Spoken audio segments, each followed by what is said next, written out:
I worked for months saving every rupee to gift my daughter a brand new Scooty, and my sister's kids pushed it straight into the flames while my parents laughed like it was nothing.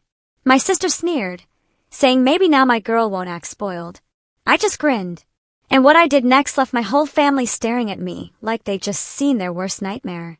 What if the people who are supposed to be your safe harbor turn out to be the storm? I watched my own family laugh, as my daughter's most cherished gift was destroyed right in front of her, and in that moment, I knew I had to become someone else entirely. Something inside me snapped that day, and it changed everything. You know, for years I've been Leo. I'm 28, and I've hustled harder than almost anyone I know to build the life I have. I'm not talking about some vague, inspirational quote kind of grind. I mean, since I was 16, I've worked extra shifts, saved every spare dollar, building something I could truly be proud of. I don't owe anyone anything, and I sure as hell don't take handouts. That last part, that's really important. Because my family, bless their hearts, still acts like I'm some spoiled kid living under their roof, even after years of being on my own, completely independent. For a long time, I actually thought putting distance between us would help. Fewer awkward dinners, fewer fake smiles, fewer arguments about how Leo thinks he's better than us now. I figured if I just kept my head down, focused on my own life, maybe, just maybe, the rare times we did get together wouldn't be a total disaster. But, of course, that was wishful thinking. The real story, the one that broke me open and then rebuilt me, starts about 3 months ago. My daughter, Chloe, had just turned 13. She's this brilliant, shy kid, absolutely obsessed with drawing and digital art. It's her entire world right now. I'd been secretly saving for months to buy her a proper birthday gift. A top-of-the-line electric scooter, a $10,000 dream machine that would give her the freedom and independence she craved. She had no idea. I imagined her face, that huge, beaming smile as she opened it. I pictured her proudly riding it around town, a taste of adulthood I'd worked so hard to give her. The problem? Her birthday landed right around Easter this year, which meant the inevitable, the big, messy, over-the-top family gathering at my parents' house. You know the drill. Backyard egg hunt for the little ones, endless beers for the adults, way too much food, and way too many unsolicited opinions flying around. I seriously considered skipping it, just having a quiet weekend with Chloe. But she wanted to see her cousins, so I figured we'd tough it out for a few hours and then make our escape before the inevitable drama erupted. Except this time, the drama didn't wait. We showed up early because I'd promised my mother I'd help set up the tables outside. Chloe stayed in the living room, sketching quietly in her notebook while I hauled folding chairs from the garage. Everything was normal, even pleasant, until my sister Brenda arrived with her 3 kids. Now, I'll be polite. Brenda's kids are intense. They don't really have rules at home, and Brenda's go-to is to just laugh off whatever chaos they create with a breezy, "Oh, they're just kids." Within 10 minutes, they'd found Chloe's precious sketchbook, pulled it out of her bag, and were scribbling all over her drawings with permanent markers. Chloe came running outside, her eyes welling up, holding back tears. My blood pressure shot through the roof.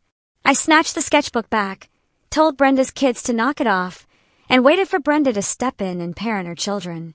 Instead, she just shrugged, a smirk playing on her lips. "Relax, Leo. It's just paper. She can draw more." A hot wave of anger washed over me, but I swallowed it. Big family day. Don't start a war, I told myself. The rest of the afternoon was a slow burn. Brenda's kids were relentless, pushing boundaries, running wild, knocking things over, shouting, throwing candy. At one point, Chloe tried to plug in her phone charger, and one of them yanked it out of the wall just to see if she'd get mad. Each time, Brenda would just laugh and say, "They're having fun." When it was finally time for dinner, I felt like I could breathe again. We all gathered around the long tables outside, food steaming in the middle. I had carefully wrapped Chloe's new scooter in a huge sheet and placed it prominently in the driveway, visible from the dining area, with a big bow on top. She ran out, carefully tore the wrapping, and at first confused by its size, then her face just lit up. "Dad, this is amazing!" she gasped, throwing her arms around me in a hug so tight I thought she'd never let go. I had been waiting for that moment for months. But before I could even pull out my phone to snap a picture, one of Brenda's kids jumped on the scooter. It happened so fast I barely registered it. He started revving the engine, which I hadn't even had a chance to explain to Chloe, while his siblings cheered him on. He pushed it directly towards the fire pit, the one we'd lit earlier for marshmallows. And with a malicious grin, he tipped it over right onto the smoldering coals. "Stop!" I yelled, but it was already too late. The hiss of melting plastic and bubbling paint was sickening. Chloe gasped, then went utterly silent, just staring. I jumped up, grabbed the fire poker, and frantically pushed the burning coals away, trying to pull the scooter out. But the damage was done. The custom paint job was already bubbling, plastic parts deforming, the seat singing. And that's when I heard it. Laughter. Brenda was laughing. My parents were chuckling. My father even muttered, "Well, maybe that'll teach her not to be spoiled." I froze. Chloe was standing next to me, trembling, tears silently rolling down her face. Her $10,000 birthday present, the one I'd worked so hard for, was ruined. And my entire family was sitting there acting like it was all some hilarious joke. I slowly, carefully leaned the charred scooter against the fence and looked directly at Brenda. She smirked. "Come on, Leo. It's just a vehicle. You can buy another one. Maybe next time get her something she actually needs instead of spoiling her." I didn't yell. I didn't argue. I just smiled. And that's when the entire table went quiet. They knew that smile. They knew it meant something was coming. I didn't say anything immediately. I just stood there with that unsettling half smile that always made them uncomfortable. Then I sat back down next to Chloe. I wrapped my arm around her and pulled her close. She didn't say a word, just kept staring at the ruined scooter. It wasn't just metal and plastic. It was the taste of freedom she hadn't even experienced yet. The independence she'd been dreaming of. Dinner carried on like nothing had happened. The smell of roasted lamb and garlic bread hung in the air, but it all tasted sour. I barely touched my plate. Chloe didn't eat at all. Brenda's kids were laughing and running around again, chasing each other between the tables. My parents started talking about how kids these days needed less of these frivolous modern luxuries, and how maybe this was a sign from above. My father even chimed in. When we were kids, we didn't need fancy machines. We played outside and turned out just fine. I almost reminded him that when we were kids, we also didn't have to worry about keeping up with summer jobs, getting to friends' houses, or joining youth groups across town. But what was the point? He wasn't interested in hearing me out. He was interested in moralizing. After dinner, I excused myself and walked Chloe to the car so she could have some quiet.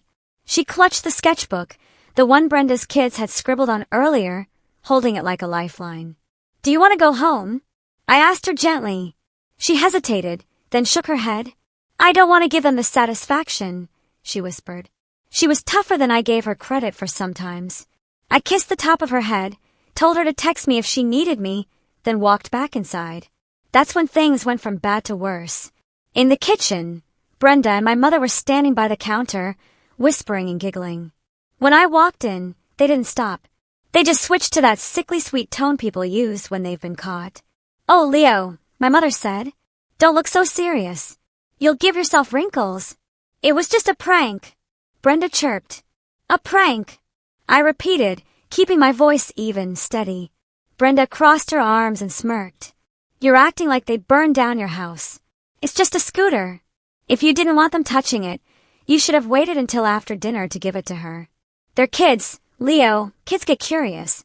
"That wasn't curiosity," I said, feeling my jaw tighten. "That was mean. And it's not the first time they've done something like this. Last Christmas, they dumped juice all over Chloe's keyboard, and you laughed then too." Brenda rolled her eyes.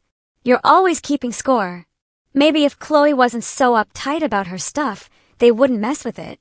"She's 13, I said, my voice rising slightly. "She's allowed to care about her things. And I worked months of overtime to buy that scooter. It wasn't just a toy." Brenda shrugged, clearly done with the conversation. Then buy another one. Problem solved. Before I could respond, my father walked in with a beer. "Are we still on about this?" He grumbled. "Leo, you have to learn to let things go. They're just kids." I glanced at the charred scooter leaning against the fence. Then back at him. "You think it's funny until someone throws one of your things in the fire. My father took a swig of beer. Nothing I own is fragile enough to be ruined by fire. I buy things that last. His tone was flat, dismissive. That was it. That was the moment I knew. They weren't going to apologize. They weren't going to offer to replace it.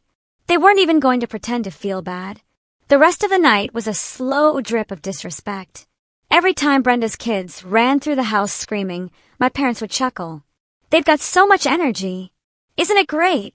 Every time Chloe came inside, they'd find some way to tease her. Still sad about your scooter? Maybe you can just ride your bike everywhere. At one point, Brenda even pulled me aside and said, "You know, if you'd stop spoiling her, she wouldn't be so sensitive. You treat her like she's made of glass. Maybe she needs to toughen up." I stared at her for a long moment and said quietly, "I hope you remember saying that." By the time dessert rolled around, I was done pretending. I didn't eat, didn't speak, just sat there watching. I started noticing things I hadn't paid attention to before. How my parents lit up when Brenda's kids did something cute. How they completely ignored Chloe. How they never asked her about school or her art. When Chloe finally came back inside and sat next to me, she was quiet, but her eyes were still red. She leaned her head on my shoulder. Brenda's oldest, who's 9, bounded up. "Why is she still sad?" "It's just a dumb scooter." Brenda laughed. "Because your cousin's dramatic, sweetie." I didn't even look at them this time. I just kept stroking Chloe's hair and waited for the night to end. Eventually, my mother brought out coffee and started passing around leftovers. "Leo, take some home with you," she offered. "No thanks," I said evenly. "We're leaving." Brenda smirked. "Running away already." I stood up, helped Chloe into her coat, and turned to face them. "No," I said, my voice calm. "I just think it's better if we go before something else of mine ends up in the fire." My father scoffed. "Oh, for crying out loud? You're overreacting." I smiled again, that same quiet, unsettling smile from earlier, and said, "You keep telling yourself that."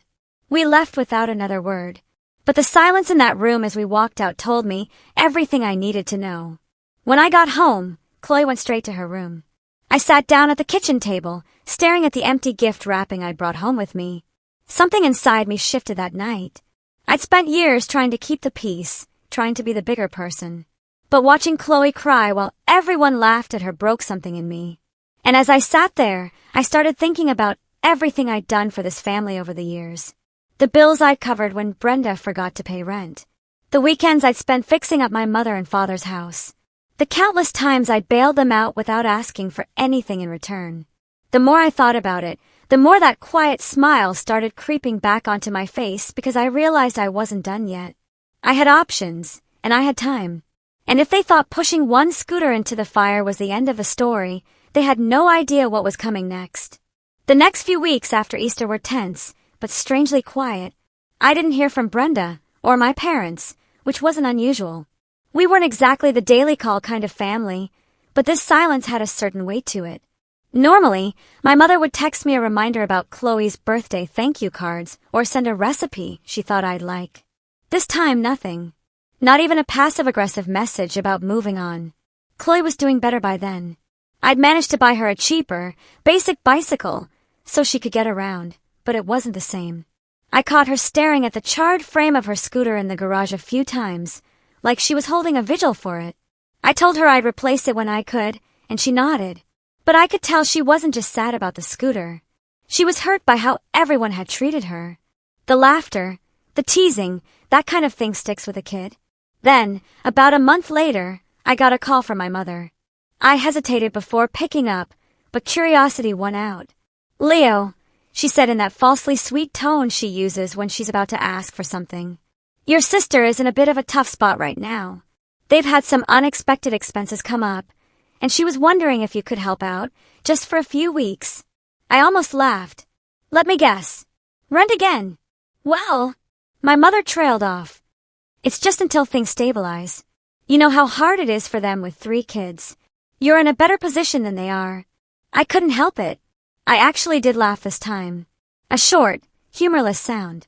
"You mean the same sister whose kids destroyed a $10,000 scooter last month while everyone laughed?" My mother sighed as if I was being unreasonable. "Leo, you can't hold on to that forever. It was an accident. It wasn't an accident, I said flatly. And no, I'm not covering Brenda's rent again. If she's struggling, maybe she can sell some of those fancy handbags she buys or cut back on her spa days. There was a long pause. Then my mother said, "You've changed. You used to be so generous with family." "I still am," I countered. "Just not with people who think it's funny when my kid cries." That was the end of that conversation, or so I thought. A week later, I went to check my joint account, the one I had set up years ago to help my parents pay certain bills in case of emergencies. I didn't keep much in there anymore, just enough to cover small things if they needed them. And that's when I saw it. A withdrawal, a big one. Nearly $1,800 gone in a single transfer, straight to Brenda's bank account. I stared at the transaction history for a long time, my heart pounding. I hadn't authorized that. I hadn't even given them access to the account in years, or so I thought. Then it hit me. I'd given my mother the login info ages ago. Back when I used to trust her with this kind of thing. I'd forgotten to change it. I called her immediately. "Mother," I said, not bothering to hide my anger. "Why did $2,000 just disappear from the joint account?" There was silence on the other end. Then a faint, "Oh, that?" "Yes," I said sharply. "That. Care to explain?" She sighed like I was inconveniencing her. Brenda was about to get evicted. "Leo, we didn't have a choice." "You didn't have a choice." I shot back. "That wasn't your money to give. You didn't even ask me. She's your sister." My mother snapped. "You're supposed to help her. You always used to step up when the family needed you." Something inside me went cold. So now we're just taking money behind each other's backs. "It's not behind your back," she said defensively. "You would have said no, and she needed it." I let out a bitter laugh. "You're right. I would have said no. Because I'm not going to reward her for what happened at Easter. You all laughed at my daughter when she cried. You acted like her birthday present didn't matter. And now you expect me to bail her out like nothing happened." "She's family, Leo," my mother said. "That comes first."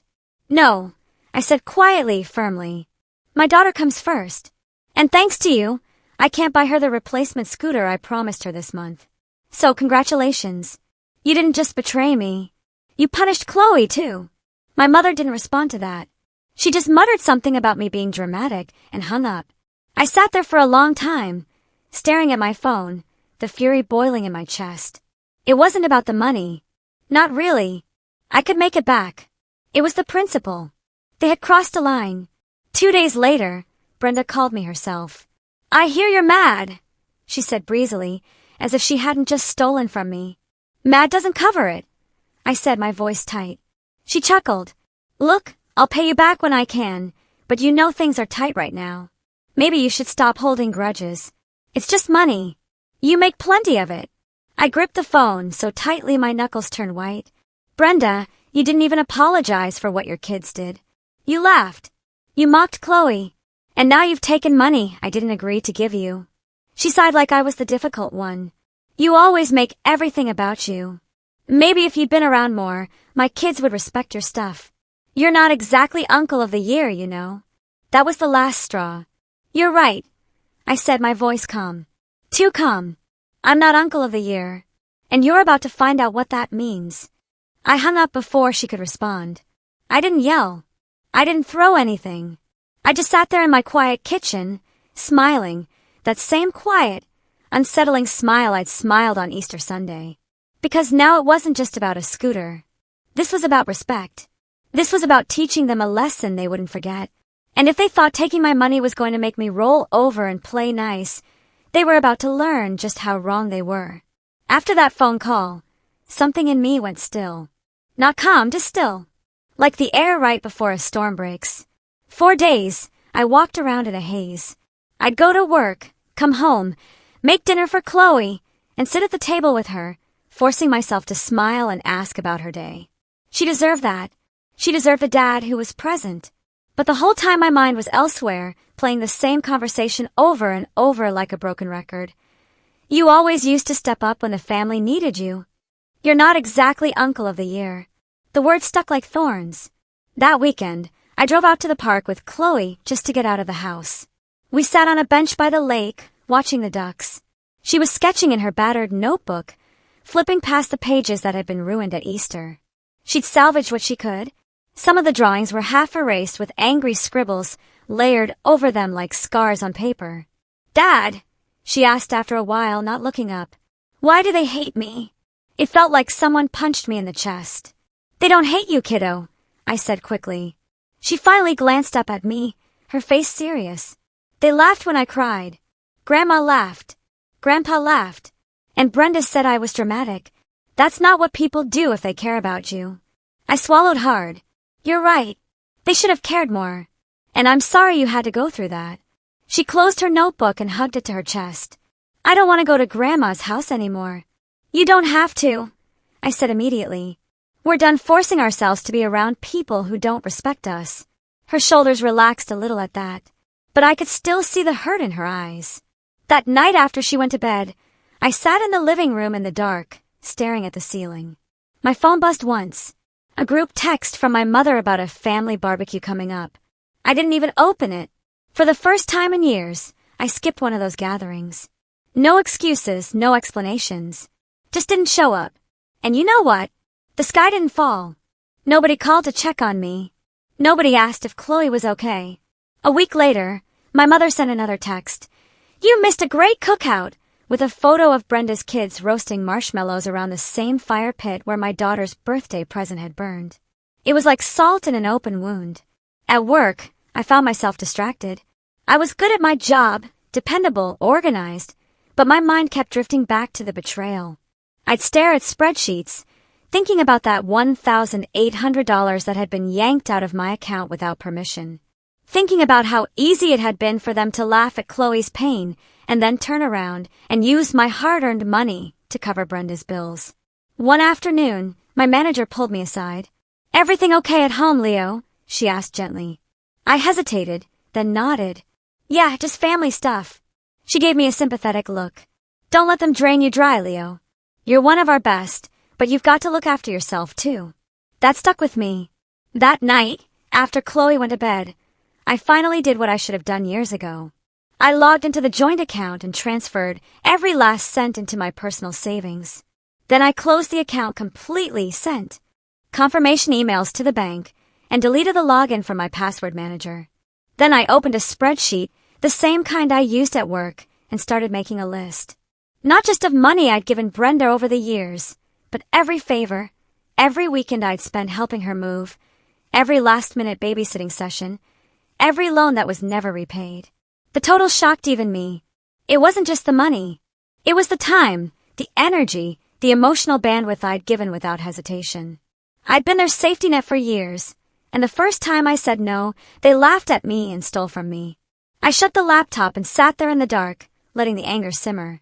The next day, I started taking small steps. I called my insurance company and removed Brenda as an emergency contact. I checked the deed to my house and the beneficiary information on my accounts, making sure everything went to Chloe. No one else. It felt cold doing those things. It felt like cutting pieces of my old life away. But with every step, I felt a little lighter.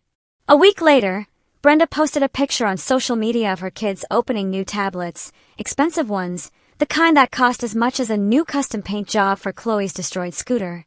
The caption read, "Finally got the kids some tech, so they stopped fighting over mine. LOL. I stared at that photo for a long time. My hands were steady when I took a screenshot and saved it. Not because I was going to confront her with it. No, I was past that. It was evidence. Proof. I didn't know exactly what I was going to do yet, but I knew one thing. When I moved, it was going to be permanent. There would be no talking it out, no tearful reunions. Whatever I did next would set the tone for the rest of my relationship with this family.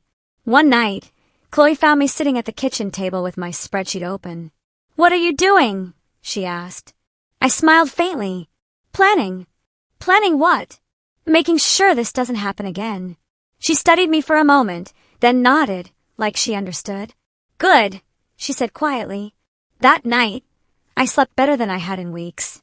The anger was still there, sharp, electric, but it was starting to feel less like a weight and more like a tool. Something I could use. Because I wasn't just going to walk away. I was going to make sure they knew exactly what they'd lost. And I was going to do it in a way they would never forget. The weeks that followed felt strangely peaceful. Not happy, not yet, but quiet in a way I hadn't felt in years. For the first time in a long time, my life wasn't orbiting around family drama or last-minute emergencies. It was just me and Chloe figuring things out together. With the joint account gone, I felt safer. I didn't wake up dreading bank notifications, wondering what had been drained overnight. I went through every single shared account, every utility bill, every subscription, and made sure there were no back doors left open. It was tedious, but by the end of the month, my finances were completely in my control again. That's when something surprising happened. I realized I had money to spare. See, for years, I had been funneling hundreds, sometimes thousands, into Brenda's temporary crises. Without that drain, my savings started to grow faster than I had ever seen before. After 3 months, I had enough not only to replace Chloe's scooter with something even better, but also to finally upgrade my own ancient car. Something I'd been putting off forever. I didn't rush out and buy anything flashy. I played it smart. I spent hours researching, finding the perfect scooter for Chloe, one with all the features she dreamed of. When it arrived, I didn't make a big production out of it. I just left it in the driveway with a note. For you. Go create your own path. The look on her face when she found it was worth every penny. She hugged me, so tight I almost fell over. For the first time since Easter, I saw her light up again. After that, things started clicking into place. Work noticed my improved focus and offered me a promotion. Nothing huge, but enough to bump my salary and give me more control over my schedule. With that came a new kind of confidence. I started saying no to things more often. Not just to my family, but to anything that didn't align with what Chloe and I needed. No to extra unpaid projects at work that used to drain me. No to neighbors asking me to wash their pets for free because you're home anyway. And every no felt like a brick being lifted off my chest. Then came the barbecue invitation.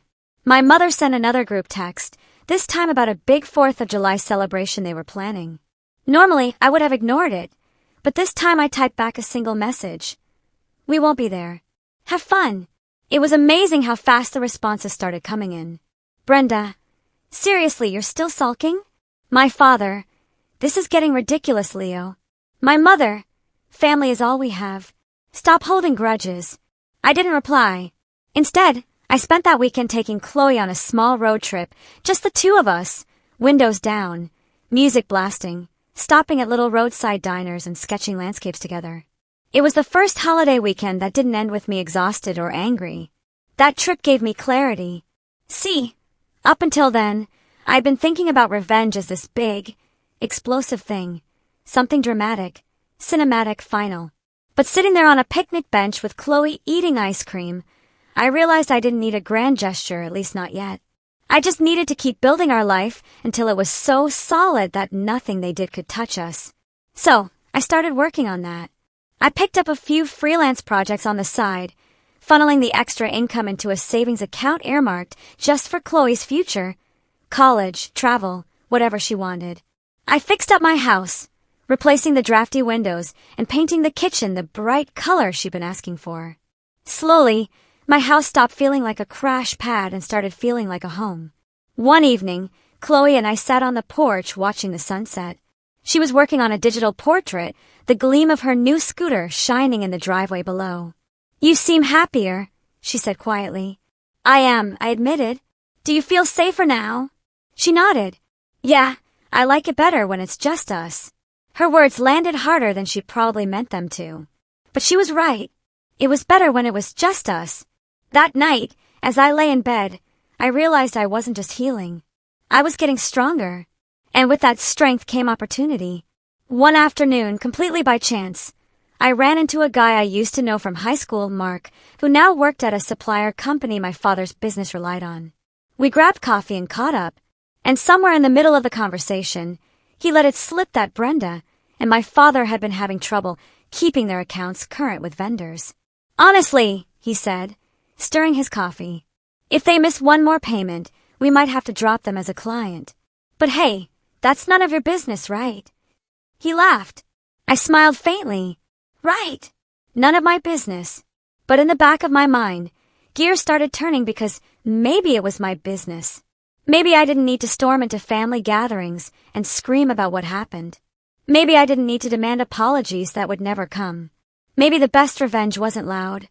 Maybe it was quiet, strategic, methodical. Maybe it was letting them feel what I felt. Powerless. That night, I pulled out my spreadsheet again. This time, instead of just cataloging what I'd lost, I started adding notes.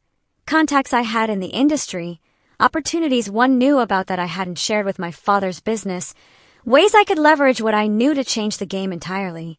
For the first time, I wasn't just stewing over what had happened. I was thinking ahead. Chloe peeked over my shoulder. "What are you working on?" I closed the laptop gently, just making sure we're ready for the next chapter. She smiled and went back to her room, humming. And I sat there in the quiet, feeling that familiar smile spread across my face again, not bitter this time, but sharp, focused. Because I wasn't at rock bottom anymore. I was climbing, and when I reached the top, they were going to see just how far I'd come. Over the next several months, things began to shift in ways that felt almost too perfectly timed, like the universe was nudging me towards something bigger. At work, my promotion officially kicked in. And with it came access to certain industry contacts and resources that I hadn't had before. I wasn't just an employee anymore. I was the point person for a major supplier contract. That meant I was suddenly sitting in meetings with people who handled the same accounts my father's business relied on. I didn't say anything about it to my family. I didn't need to. I just listened quietly, absorbing information. And what I learned painted a very clear picture. My father's business was skating on thin ice. The industry was shifting. Contracts were becoming more competitive, and they had been barely keeping up with orders. They'd already missed 2 shipments that quarter. Something I wouldn't have known if I wasn't in those meetings. I didn't intervene. I didn't warn them. Instead, I went home and opened that spreadsheet again, adding more notes, more connections, more leverage. I was building a web not to trap myself in their drama again, but to make sure that when I moved, I had the power to make it count. Meanwhile, Brenda's social media presence was as loud as ever. Pictures of self-care days at spas, weekend getaways with her husband, expensive brunches with her friends. All while I knew from that bank transfer incident that they'd been a breath away from eviction not too long ago. One post in particular caught my eye. A picture of her kids opening new tablets, expensive ones, just like the ones they bought after destroying Chloe's scooter. The caption read, "Finally got the kids some tech, so they stopped fighting over mine. LOL. I stared at that post for a long time before screenshotting it. Not because I cared about her buying toys. She could spend her money however she wanted, but because it was another piece of the puzzle. Another example of how they always seemed to have money for luxuries, but came crying to me whenever the rent was due. Then came the breaking point. My mother called one evening while Chloe and I were watching a movie. I almost let it go to voicemail, but something told me to pick up. "Leo," she said without even a hello. "We need your help again. Brenda's car broke down, and she needs a loaner until they can get a new one. Can Chloe stay with you this weekend, so we can drive them around?" I muted the TV. "Mother, I always have Chloe. She lives with me." My mother huffed. "You know what I mean. Can you drive them? They can't afford to rent a car right now." I almost laughed. "You're asking me to chauffeur Brenda and her kids around all weekend after everything that happened?" "It's what family does," my mother said, her voice sharp. Something inside me snapped. "No," I said, my voice dangerously low. "Family doesn't steal from each other. Family doesn't laugh while a 13-year-old cries. And family doesn't use each other like free Uber drivers." There was a long silence on the other end before my mother said coldly, "I'm sorry you feel that way." Click. She hung up. I sat there for a while, the room quiet except for the muted TV. Chloe was curled up next to me, watching me carefully. "You okay?" she asked. I took a deep breath and nodded. "Better than okay. I think I finally know what I'm going to do." That night, I stayed up late at the kitchen table, not just adding notes to my spreadsheet, but building an actual plan. Step 1, lock down every single piece of leverage I had. I updated my will and trust, ensuring that if anything happened to me, everything went straight to Chloe with no interference from my parents. I met with a financial planner, moving certain accounts into places they couldn't touch. Step 2. Position myself where my absence would hurt. My father's business depended on a few key supplier relationships, one of which I now had influence over through my job. I didn't need to sabotage anything. All I had to do was stop going out of my way to smooth things over for them like I'd always done. Step 3. Gather proof. I printed copies of every bank transaction where I'd bailed them out. Every text message where they'd mocked me for saying no. Every screenshot of Brenda flaunting her luxuries while begging for help. I kept it all in a neat folder. Not for revenge yet, but because I wanted a record.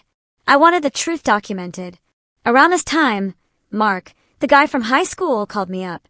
"Hey," he said, "your dad's company put in a big order with us, but we're not sure we can fulfill it on their timeline. They've been slow to pay lately, and the boss isn't happy." I nodded to myself. "Thanks for the heads up. Just thought you'd want to know," he said. "You always were the guy who kept things running." Not anymore, I thought. Meanwhile, Chloe was thriving. She was entering art contests, winning a few, and even selling small commissions online. I was so proud of her. Watching her confidence grow lit something in me, reminded me why I was doing all of this. One evening as I was cooking dinner, she came into the kitchen with her sketchbook. "Can I show you something?" she asked. She flipped it open to a drawing she'd been working on. A big tree with deep roots standing tall against a storm. "It's us," she said shyly. I looked closer. Sure enough, there were two little figures at the base of the tree, holding hands. "It's perfect," I said, feeling my throat tighten. And it was. Because that's what we were now, rooted, steady, no longer blown around by whatever drama Brenda or my parents stirred up. I was almost ready. I could feel it. And when the opportunity finally came, I wasn't just going to take it. I was going to make sure they understood exactly why it was happening. The setup was nearly complete. All I needed was the right moment to strike. And something told me deep down that moment was coming sooner than they thought. It happened on a Tuesday morning. The kind of day that feels ordinary until something clicks and you realize it isn't. I was halfway through my coffee when my work email pinged with a notice. The supplier meeting I'd been preparing for had been moved up. Normally, this wouldn't be a big deal, but this particular meeting was about contract renewals, including the account tied to my father's business. And because of my promotion, I wasn't just in the room this time. I was one of the people reviewing their payment history and performance metrics. I didn't sabotage anything. I didn't lie. I didn't have to. The numbers spoke for themselves. Late payments, missed shipments, an overdue balance that had been rolled over more than once. The company had been given warnings before, but they kept skating by, relying on goodwill and personal relationships. Only now, I was one of those relationships, and I wasn't going to cover for them anymore. When the discussion turned to their account, I stayed quiet at first, letting the other manager speak. Eventually, the regional director looked at me and asked for my input. I took a slow sip of my coffee, set the cup down, and said evenly, "Based on the data, they've been given 3 grace periods in the last 12 months.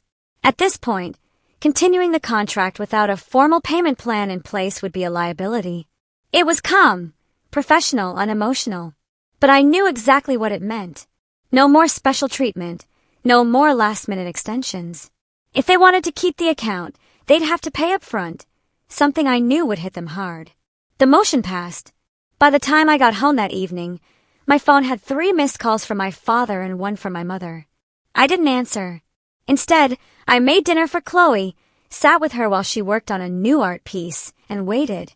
The next morning, my father finally got through. "Leo," he said, not even bothering with hello. "Did you tell them to put us on prepaid?" I stayed quiet for a beat before answering. "No, I told them to treat you like every other client." "Big difference." "You know we don't have the cash flow for that," he snapped. "We'll go under." I leaned back in my chair, staring out the window. "Maybe you should have thought about that before you laughed while my kid cried, and then helped yourself to my bank account." There was silence on the other end. "You're punishing the whole family for one mistake," he finally said. I smiled faintly. "No, Father. I'm just done cleaning up after you." Click. I hung up before he could respond. That was step 1. Step 2 came a few weeks later when Brenda posted a long, dramatic Facebook status about how certain people had turned their backs on family and left them to struggle. The comments were full of her friends telling her how strong she was, how unfair it all was. I didn't reply publicly. Instead, I printed out every screenshot I had. The stolen money, the luxury purchases, the mocking texts, and sent a single envelope to Brenda's husband's office with a short note. Since you keep asking where the money goes, here's your answer. I didn't sign it. 3 days later, Brenda called me furious. How dare you go behind my back like that? She shouted. You went behind mine first, I said calmly. Consider us even. She sputtered something about me ruining her marriage and hung up. I didn't feel guilty, not even a little. Step 3 was the most satisfying of all. I took Chloe with me to a local art fair one weekend where she had a booth to sell her work. Halfway through the day, I heard a familiar voice behind me. My mother. She'd apparently heard about the fair through a mutual acquaintance and decided to drop by. I could feel Chloe tense beside me, but I stayed calm. Hi, Mother, I said evenly. She glanced at the table of Chloe's art, clearly surprised. I didn't know she was doing this. You wouldn't, I said. You've been too busy. My mother frowned. Leo, we miss you at family dinners. I smiled. Then maybe next time you'll think twice before laughing at my daughter's pain. Her face went pale. Before she could respond, a customer approached to buy one of Chloe's prints. I turned my attention back to them, effectively ending the conversation. When my mother left, Chloe looked up at me and whispered, You didn't yell. Nope, I said, smiling. Didn't need to, because that was the point. I wasn't raging at them anymore. I wasn't begging for apologies or trying to make them see my side. I was living my life, building something with Chloe, and letting the consequences of their actions catch up with them naturally. The calls kept coming over the next month. My father trying to negotiate better terms with the supplier. My mother trying to get me to be reasonable. Brenda leaving me voicemails alternating between rage and tears. I didn't block them. I didn't engage. I just let them sit with the silence. And the longer they sat with it, the more desperate they seemed to get. One evening, Chloe and I were having dinner when I got a text from my father. We're selling the house. Hope you're happy. I stared at it for a long moment, then put the phone face down on the table and took another bite of dinner because I was happy. Happier than I had been in years. And for the first time in a long time, I felt like I was finally in control. The text about selling the house sat in my phone like a brick for a day before I even acknowledged it. Not because I was indifferent, but because for the first time in years, it wasn't my problem to solve. It wasn't my job to fix what they broke. 2 weeks later, I heard through Mark that the sale had gone through quickly. Too quickly. My father had apparently accepted an offer well below market value just to get out from under the debt before it swallowed them. Their business had been forced onto prepay with not just my company's supplier, but 2 others, which meant they were bleeding cash flow. Brenda had quietly deactivated her Facebook account, which told me her marriage really had been shaken by the envelope I'd sent. Then came the call that changed everything. It was my mother again, her voice quieter this time, almost timid. Leo, she said, can we talk? I hesitated, but agreed to meet her in person. Neutral ground, a little cafe downtown. When I walked in, she was already there, nursing a cup of coffee like it was a lifeline. She looked older than I remembered, more tired. Thank you for coming, she said. I sat down waiting. She took a deep breath. I owe you an apology. We all do. We laughed when we should have defended Chloe. We took from you when we should have respected your boundaries, and we've paid for it. Her voice broke a little on that last part, and for the first time in a long time, I believed her. You sold the house, I said. She nodded. We didn't have a choice. Your father's business can't keep running the way it was. We should have listened to you sooner. We should have appreciated everything you did for us instead of expecting it. I let the silence stretch for a long time, watching her squirm. Finally, I said, Do you understand now why I stopped helping? Why I stopped showing up? She nodded, tears in her eyes. Yes, and I'm sorry it took losing everything to get it through our heads. I studied her for a moment, then leaned back in my chair. You can apologize to Chloe yourself. She's the one who deserved better. Her eyes widened a little, but she nodded. I will. We parted on neutral terms. Not warm, but not hostile either. A week later, I hosted a small dinner at my house. Not a family dinner, not like the old days. Just me, Chloe, and a couple of close friends. It was the first time my house felt truly alive, full of laughter that wasn't forced or cruel. Halfway through the evening, there was a knock at the door. Brenda. I almost didn't open it, but Chloe glanced at me, curious, and I figured it was time to finish this. Brenda stood there on the porch looking small, not angry, not defiant, just exhausted. "Can we talk?" she asked quietly. I stepped outside, closing the door behind me. She didn't waste time. "You ruined me, Leo. My marriage is hanging by a thread. We had to rehome the dogs. The kids ask why we don't see you anymore." I crossed my arms. "You ruined yourself. I just stopped cleaning up after you." She swallowed hard. "I didn't know you'd actually let us fall. You always caught us before." "That's the problem," I said. "I kept catching you, and you never learned how to land on your own feet." She flinched at that, but nodded. I wanted you to know I'm sorry for the scooter, for taking your money, for all of it." I stared at her for a long moment before saying quietly, "Do you know what Chloe asked me that night? She asked why you all hated her. She thought there was something wrong with her. She cried herself to sleep and you laughed." Tears filled Brenda's eyes. "I know. I can't take it back." "No," I said. "But you can teach your kids what respect looks like. Because if they grow up thinking this is how you treat family, they're going to lose people the way you lost me." She nodded, biting her lip. I didn't invite her in. I didn't hug her. But I closed the door that night with something I hadn't felt in months.